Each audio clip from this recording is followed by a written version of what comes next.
Good morning, Hank. It's Tuesday. So to understand the unfolding catastrophe in Ukraine, I think it's really important to have some historical and political context. First, a quick snapshot of Ukraine. It is the second largest country in Europe by area, and at least as of 3 weeks ago, it was home to over 40 million people. The national languages are Ukrainian, which is the first language of about 2/3 of Ukrainians, and also Russian, which is the first language of about 30% of Ukrainians. Russian is most commonly spoken in the east and the south of the country, but gentle reminder that language is not nationality. Ukrainian history and cultural identity stretches back a very long time, but its history as a nation-state really begins, like a lot of countries, in World War I. Beginning in 1917, Ukraine was for a time an independent nation called the Ukrainian People's Republic, which had this flag and is seen as the forerunner of modern Ukraine, which has this flag. But like the borders and even the existence of this new country were always contested. From 1917 to 1921, there was a war between the Ukrainian People's Republic and the Bolsheviks, who were just coming to power in Russia. And in January of 1919, just after the end of World War I, the Bolsheviks invaded Ukraine in full force and eventually defeated the Ukrainian People's Republic. Among other factions, wars are complicated, and Ukraine became one of the Soviet Socialist Republics of the new Union of Soviet Socialist Republics. One of the generals who led that Bolshevik invasion of Ukraine was Joseph Stalin, who cemented himself as leader of the Soviet Union in 1929. Stalin wanted to crush any Ukrainian independence movements, which for him also meant discouraging Ukrainian language and cultural identity through a variety of strategies, many of them horrific, but we're going to focus today on just two Stalin policies that continue to reverberate. First, the Holodomor, as it is known in Ukrainian. In 1932 and 1933, millions of Ukrainians starved to death because of Stalin's agricultural policies, wherein food was taken from Ukrainian homes and Ukrainian fields and sent elsewhere in the Soviet Union, especially to industrial centers. This period is sometimes known in English as the Terror Famine, to emphasize that it was not the result of blight or weather, but of human choice. So to be clear, the Stalin regime knew what it was doing. These policies were designed to punish Ukrainian peasant farmers who were seen to be resistant to Stalin's ideal of the Soviet Union. It is hard to overstate the horrors of the Holodomor. Perhaps 1 out of every 8 Ukrainians died in a 2-year period. Another Stalin-era policy that continues to reverberate was forced deportation. So because Stalin wanted to discourage independence movements, he forcibly moved millions of people. Almost the entire indigenous population of Tatar people were forcibly deported from their home in the Crimean Peninsula. Many Ukrainians were forced to leave Ukraine, including for prison camps in Siberia,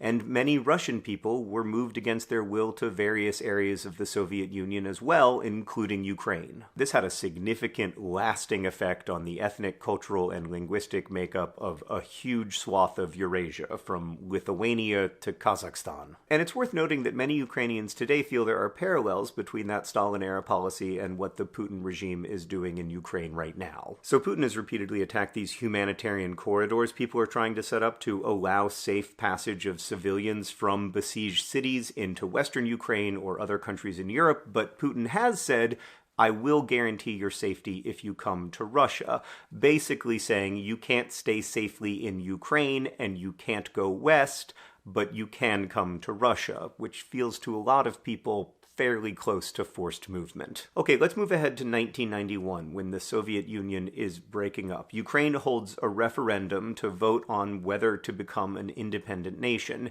and 92% of people vote for independence. In every region of Ukraine, a majority of people vote for independence. And as a result, for the last 30 years, Ukraine has been a globally recognized independent nation. Now, it has not always gone great, as I explored in my previous video about Ukraine, but also independence is complicated in a global world, especially when the name of your country literally means borderlands, as Ukraine does. Partly due to cultural and historical connections, like millions of Ukrainian people have family in Russia, and partly because of economic necessity, Ukraine has had to maintain somewhat close ties with Russia while also trying to remain, a country. Economically, Ukraine has been in a complicated relationship with Russia for the same reason the rest of Europe has been, which is that Russia has a lot of oil and natural gas. Like, fossil fuels amounted to about 60% of Russia's exports in 2019. That figure is similar to, like, Iran or the UAE. And Ukraine has been very reliant on imports of Russian energy sources, not least because at times those imports have been heavily subsidized by Russia to try to curry favor and influence in Ukraine. But here's where we arrive at the crux of the matter. For a country like Ukraine, it is really difficult to have a good relationship with Russia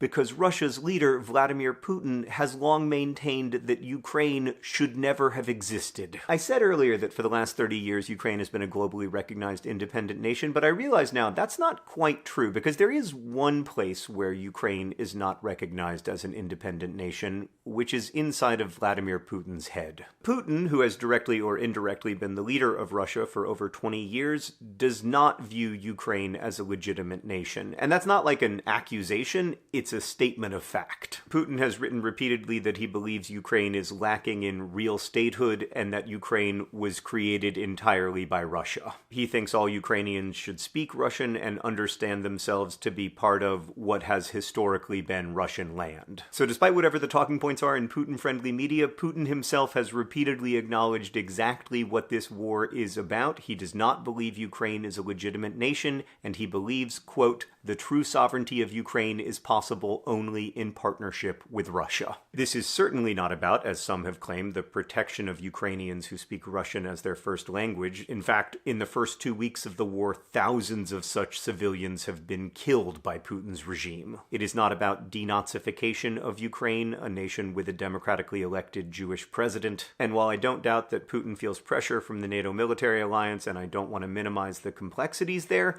I simply don't think it makes Russia more safe to have Russian soldiers closer to NATO missiles. Again, this is primarily about what Putin has said it is about. He believes that when the borders of Ukraine were drawn, Russia was robbed. And he is seeking to rectify that perceived injustice through violence, including the mass killing of civilians and the destruction of infrastructure that serves them. I mean, just before the invasion, Putin addressed Ukraine by saying, "Whether you like it or not, take it, my darling," which was widely recognized to be a quote from a song about sexually assaulting a corpse. Vladimir Putin told the world what he was going to do, and now he is doing it. I made a video about Ukraine 8 years ago that ended, "The arc of history is long. Let's hope it bends toward peace."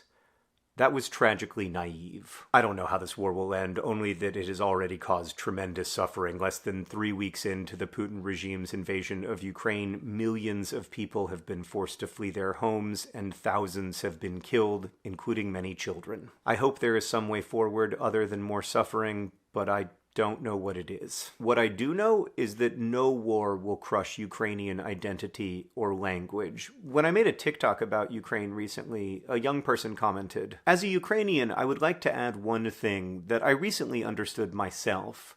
Ukraine became Ukraine by never giving up on fighting for its freedom." And that's a good reminder that this war is not about East versus West or whatever. It is about the right of Ukraine and its people to exist in freedom and independence. Putin doesn't believe Ukraine has that right, but he is mistaken. Ukraine doesn't need to be a Russia-friendly country or a Europe-friendly country. It should be able to be its own country, to make its own choices, secure in the knowledge that its borders and sovereignty are protected. I believe that day will come, but I fear for every day until it does.